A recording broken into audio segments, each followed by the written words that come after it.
ఒక హిందూ నాన్ ముస్లిం అమ్మాయి, Hindu, Christian, Sikh, Jain, Buddhist ఎవరైనా సరే, ఆ అమ్మాయి విశ్వసించి ముస్లిం కానంత వరకు ఆమెను ముస్లిం పెళ్లి చేసుకోవద్దు యాజ్ పర్ ఖురాన్. దైవానికి భాగస్వామ్యం కల్పించే స్వతంత్ర స్త్రీ మీకు ఎంతగా నచ్చినప్పటికీ ఆమె కన్నా అల్లాహ్ని విశ్వసించే ఒక బానిస స్త్రీ ఎంతో ఉత్తమరాలు. షిర్కుకు ఒడిగట్టే పురుషులు విశ్వసించనంత వరకు మీ స్త్రీలను వారి వివాహ బంధంలోకి ఇవ్వకండి.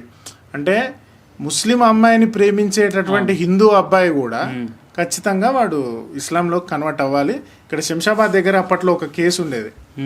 ఒక క్రిస్టియను ఒక ముస్లిం అమ్మాయిని ప్రేమించాడు. కొడితే గూగుల్లో కూడా వస్తుంది, భలే ఉంటుంది స్టోరీ కూడా. ఇప్పుడు ప్రేమించి ఇస్లాంలో కన్వర్ట్ అయ్యాడు. ఆ అమ్మాయి వాళ్ళ ఇంటికి వెళ్ళి నేను ఈ అమ్మాయిని పెళ్లి చేసుకుంటా అంటే నువ్వు క్రిస్టియన్వి గుర్తొచ్చిందా, గడ్డం పెంచుకున్నాడు, తీసుకున్నాడు. వాడు జమాత్ ఎక్కడికి వెళ్ళాడు, ఢిల్లీ వాళ్ళ స్టోరీ డాడ్ 3 నెలలు ట్రైనింగ్ తీసుకున్నాడు, ఖురాన్ ట్రైనింగ్ తీసుకున్నాడు, ఉర్దూ నేర్చుకున్నాడు, నమాజ్ ప్రాక్టీస్ చేసిండు. ఢిల్లీలో 3 నెలలు 4 నెలలు ట్రైనింగ్ తీసుకుని అక్కడ నుంచి శంషాబాద్ వచ్చిన తర్వాత అమ్మాయి తండ్రి వికారాబాద్ ఈయన అన్నాడు. ఈయనంటే పోలీస్ స్టేషన్ మీద కేసు పెట్టాడు. గుర్తుందా స్టోరీ? గుర్తుంది. అది అబ్బాయి అయినా అమ్మాయి అయినా ఇస్లాంలో కన్వర్ట్ అయితే తప్ప వాళ్ళకు. ఆ అబ్బాయి అంటే ఫస్ట్ ఫోటో హిందూగా క్రిస్టియన్ గా ఉన్నప్పుడు ఫోటో సుధాకర్ అనుకుంటా ఆ అబ్బాయి పేరు కూడా. సో క్రిస్టియన్ గా ఉన్న ఫోటో, దాని తర్వాత ముస్లిం గా మారిపోయిన తర్వాత మీసాలు తీసి గడ్డం ఫోటో, పైనేమో మనకు బొట్టులాగా వాళ్ళకి ఒకటి వచ్చేస్తారు కదా నమాజ్ చేసరికి, అది కూడా వచ్చేసింది. అయినా కూడా యాక్సెప్ట్ చేయలేదు. నచ్చలేదు అని చెప్పేసిండ్రు వాళ్ళు. అమ్మాయి వాళ్ళ డాడ్ సుర్మా పెట్టుకున్నాడు సంథింగ్ ఏదో. అమ్మాయి వాళ్ళ డాడ్ అసలు నచ్చలేదని చెప్పేసిండు. సో ఇది దీన్ని బట్టి మనకు అర్థమైంది ఏంటంటే జిహాద్, లవ్ జిహాద్ అనేటటువంటిది ఉంది.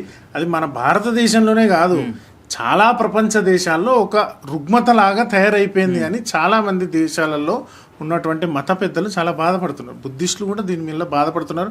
చైనాలో తెలిసిందే కదా, ఖురాన్ బ్యాన్. ఖురాన్ రోడ్ల మీద పెట్టుకుని తిరగకూడదు, రోడ్ల మీద నమాజులు చేయకూడదు, ఇళ్లలో కూడా నమాజులు చేయకూడదు అని చెప్పేసి కొన్ని రూల్స్ అండ్ రెగ్యులేషన్స్ కూడా పాస్ చేసారు. స్కూళ్ళలో కంపల్సరీ పంది కూర అనేటటువంటిది ప్రతి ఒక్కరు తినాలి అనేటటువంటి రూల్స్ కూడా పాస్ చేశారు గవర్నమెంట్ స్కూల్స్లో. సో ప్రతి దేశం దీనివల్ల బాధపడుతుంది. మన దేశంలో లవ్ జిహాద్ అనేది ఫేక్ అని నలుగురు బుర్రలేని ఎదవాళ్ళు మాట్లాడినంత మాత్రాన అది నిజం కాకుండా పోదు. దాని గురించి పరిశోధించి ఇది లేదు అని ప్రూవ్ చేయగలిగే వాళ్ళు ఎవరన్నా ఉంటే I'm ready to debate with them. Right. Love jihad ఈ పర్సెప్షన్ అయితే మీ పాయింట్ ఆఫ్ వ్యూలో బాగానే చెప్పినారు. ఇప్పుడు కొత్తగా ఏమొచ్చింది అంటే సోషల్ మీడియా ద్వారా ఏవైతే యాప్స్ ఉన్నాయో, సో యాప్స్ ద్వారా హిందూ అమ్మాయిని టార్గెట్ చేస్తున్నారు చాలా మంది. ఇప్పుడు మేము హ్యాండిల్ చేసిన కేసెస్ అంటే మా దాకా మీడియా వరకు వచ్చిన కేసెస్ అయినా మీ దాకా వచ్చే కేసెస్ కూడా సోషల్ మీడియాలో, ఇన్స్టాగ్రామ్లో, ఫేస్బుక్లో ట్రాప్ చేస్తున్నారు అని. ఇన్స్టాగ్రామ్లోనే చాలా ఎక్కువ నడుస్తుంది. ఇన్స్టాగ్రాము, ఫేస్బుక్, యూట్యూబ్లో ఇన్ఫ్లుయెన్సర్స్ పేరుతోని ఈ ముస్లింలు ఇలా చేస్తున్నారు. కొంతమంది అమ్మాయిల్ని టార్గెట్ చేసుకోవడం. వాడు చాలా ఫోకస్డ్గా పనిచేస్తున్నాడు, చాలా టార్గెటెడ్గా పనిచేస్తున్నాడు. ఒక అమ్మాయిని ఒకటి టార్గెట్ చేసుకున్నాడు అంటే ఇంకా దాన్ని పడేసి ఆ అమ్మాయిని పెళ్లి చేసుకోవడం, లేపకపోవడం, ఆ అమ్మాయికి సంబంధించినటువంటి అన్నీ వాడి గుప్పెట్లో పెట్టుకునేంత వరకు ఫోకస్డ్గా పనిచేసేటటువంటి సోషల్ మీడియా ద్వారా జరుగుతున్నాయి, బయట జరుగుతున్నాయి. సోషల్ మీడియాలో మరింత వేగంగా జరుగుతున్నాయి. ఈ తల్లిదండ్రులు అమ్మాయిల్ని హాస్టల్స్లో పంపించడం కానీ, ఇంటి దగ్గర కానీ వాళ్ళకు కొంత స్వేచ్ఛ దొరికేసరికి, స్వేచ్ఛ దొరికినా దానివల్ల ఏం తప్పు కాదు. కానీ ఈ స్వేచ్ఛలో వాళ్ళు ఒంటరితనంగా ఉన్నప్పుడు వీళ్ళను ట్రాప్ చేసేటటువంటి అవకాశం ఈజీగా దొరుకుతుంది. ఏదో సందర్భంలో తల్లితో గొడవ పడడమో, తండ్రితో గొడవ పడడమో, క్లాస్లో కానీ, కాలేజ్లో కానీ, ఆఫీస్లో కానీ ఏదన్నా టెన్షన్ వాతావరణం కానీ, గొడవలు పడడం కానీ ఇలాంటి ఏదైనా సంఘటనలు జరిగినప్పుడు ఆ టైంలో కనుక ఎవరైనా తగిలితే వీళ్ళు ఈజీగా ట్రాప్ చేసేస్తున్నారు. దాన్ని వీళ్ళు అడ్వాంటేజ్గా తీసుకుంటున్నారు.